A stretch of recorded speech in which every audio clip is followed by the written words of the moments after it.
mana dalam dissenting opinion kami yang berkenaan dengan TPPU, kami berpendapat bahwa secara eksplisit Undang-Undang Nomor 8 Tahun 2010 tentang tindak pidana pencucian uang tersebut tidak mencantumkan ketentuan yang memberi kewenangan penuntutan kepada Komisi Pemberantasan Korupsi kecuali kewenangan penyidikan. Sebagaimana yang tercantum dalam pasal 17 TPPU tersebut, sehingga dengan demikian tidak cantumkan kewenangan penuntutan, maka penuntutan yang dilakukan oleh KPK, CQ, GPU, menurut TPPU tidak memiliki landasan yuridis formil. Sehingga kami menyatakan beda pendapat dengan putusan akhir di atas. Perbedaan pendapat kewenangan tentang kewenangan penuntutan telah kami sampaikan sebagaimana kami tersebut. Kemudian khususnya terhadap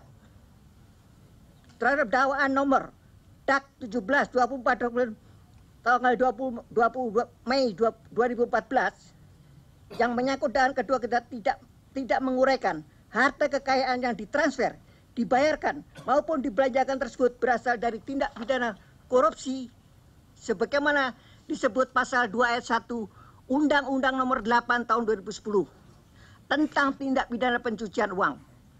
Walaupun pasal 68 Undang-Undang Nomor 8 Tahun 2010 menyatakan bahwa tindak pidana asal tidak perlu dibuktikan terlebih dahulu, namun ketika JPU menerapkan TPPU dalam surat dakwaan, setidak-tidaknya dalam penguraiannya hal-hal yang menyentuh unsur-unsur dalam TPPU tentu ada unsur tindak pidana asal yang harus dibuktikan dalam unsur TPPU-nya, yaitu tindak pidana sebagaimana dimaksud pasal 2 ayat 1 Undang-Undang Nomor 8 Tahun 2010.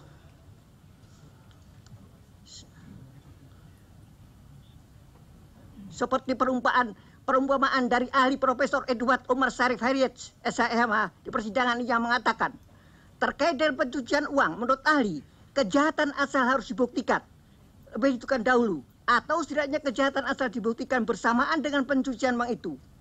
Seandainya saya tidak melakukan pencucian uang sebanyak 5.000, tetapi uang 5.000 itu tidak bisa dibuktikan, apakah uang hasil kejahatan itu bukan hasil uang hasil kejahatan atau bukan hasil kejahatan, maka saya tidak dapat dikatakan melakukan pencucian uang. Senada dengan pendapat ahli di atas, ada pendapat Profesor Dr. Andi Hamzah yang mengatakan hal yang sama, yaitu bagaimana mungkin mencuci baju kalau bajunya belum dibeli. Kiranya kata bijak dari dua pakar pidana ini perlu direnungkan untuk dapat dijadikan acuan dalam melakukan penuntutan TPPU. Kesimpulan, berdasarkan pertimbangan yuridis yang kami sampaikan di atas, kami hakim anggota ketiga berkesimpulan. 1. Hakim anggota ketiga setuju dan sependapat atas putusan akhir hakim ketua, hakim anggota 1, hakim anggota 2 yang menyatakan terdakwa telah terbukti secara sah dan meyakinkan menurut hukum bersalah melakukan tindak pidana korupsi sebagaimana diatur dan diancam oleh pasal 11 junto pasal 18 Undang-Undang Nomor 31 Nomor Tahun 2009 junto pasal Undang-Undang Nomor 20 Tahun 2001. 2. Hakim anggota 3 berbeda pendapat dengan putusan akhir hakim anggota ketua, hakim anggota 1 dan hakim anggota 2 khususnya terhadap dakwaan kedua dan ketiga. 3. Hakim anggota 3 tidak dapat menerima putusan akhir yang berhubungan dengan tindak pidana pencucian yang diancam oleh Undang-Undang Nomor 8 Tahun 2010. Selebihnya di luar materi dissenting opinion ini, kami hakim anggota 3 menyerahkan sepenuhnya kepada Ketua Majelis Hakim. Selanjutnya kami persilahkan kepada hakim anggota 4 untuk memecahkan pendapatnya yang berbeda atau dissenting opinion. Silakan. Terima kasih. Menimbang bahwa dalam putusan ini hakim anggota 4 Joko Subagio SHMT mengajukan pendapat berbeda dissenting opinion khusus mengenai kewenangan penuntut umum dari Komisi Pemberantasan Korupsi untuk melakukan penuntutan atas perkara tidak pidana pencucian uang sebagaimana dakwaan kedua dan dakwaan ketiga aku, dan berpendapat sama concurring opinion dengan pendapat ketua majelis dan hakim anggota majelis lainnya dalam mempertimbangkan dan menilai dakwaan ke-1 sehingga sebelum mempertimbangkan pokok perkara dalam dakwaan kedua dan dakwaan ketiga surat dakwaan penuntut umum aku, hakim anggota 4 memandang perlu untuk terlebih dahulu mempertimbangkan mengenai kewenangan penuntutan atas tidak pidana pencucian uang dari penuntut umum pada Komisi Pemberantasan Korupsi dimaksud. Menimbang bahwa dalam dakwaan kedua perkara aku, terdakwa didakwa melakukan tindak pidana pencucian uang sebagaimana diancam pidana dalam pasal 3 Undang-Undang Nomor 8 Tahun 2010 tentang pencegahan dan pemberantasan tindak pidana pencucian uang.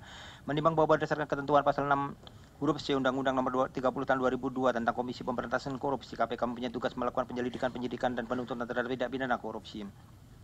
Menimbang bahwa dalam pasal 51 Undang-Undang Nomor 30 Tahun 2002 tentang Komisi Pemberantasan Korupsi tersebut diatur satu, penuntut umum adalah penuntut umum pada Komisi Pemberantasan Korupsi yang diangkat dan diberhentikan oleh Komisi Pemberantasan Korupsi. Dua, penuntut umum sebagaimana dimaksud pada ayat 1 melaksanakan fungsi penuntutan tidak pidana korupsi. Tiga, penuntutan sebagaimana dimaksud pada ayat 1 adalah jaksa penuntut umum. Menimbang bahwa dengan demikian berdasarkan ketentuan pasal 51 ayat 2 junto pasal 6 huruf C Undang-Undang Nomor 30 Tahun 2002 tersebut, penuntut umum pada Komisi Pemberantasan Korupsi memiliki kewenangan untuk melakukan penuntutan atas tindak pidana korupsi.